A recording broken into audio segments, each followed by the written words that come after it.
Grazie di averci dato la possibilità come territorio di presentare l'asta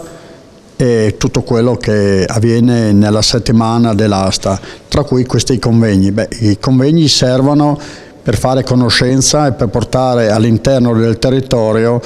il sapere e le conoscenze degli altri territori. In questi anni siamo alla quinta edizione, abbiamo conosciuto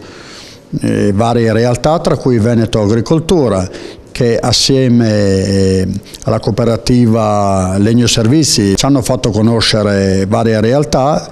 e siamo entrati in una rete di un contributo europeo in cui anche il nostro territorio col bosco della Sella del Pura viene controllato e misurato per capire quello che il bosco dopo Vaia, anche se il progetto è iniziato qualche mese prima di Vaia, potrà fare per le nostre proprietà e per le nostre comunità. Quindi per noi è un motivo di orgoglio ospitare questi studiosi che ormai sono diventati amici del nostro territorio proprio per,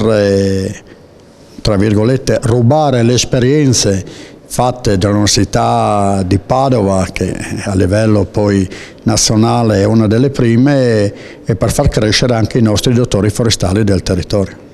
L'asta del legno viene in due momenti: il momento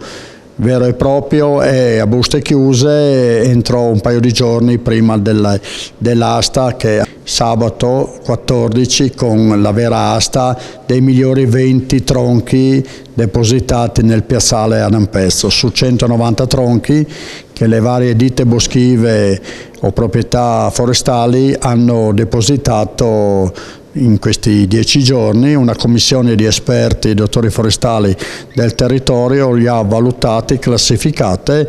e devo dire che il prezzo del legname ha raggiunto la cifra dei 135 euro al metro cubo per un abete rosso, che secondo noi è un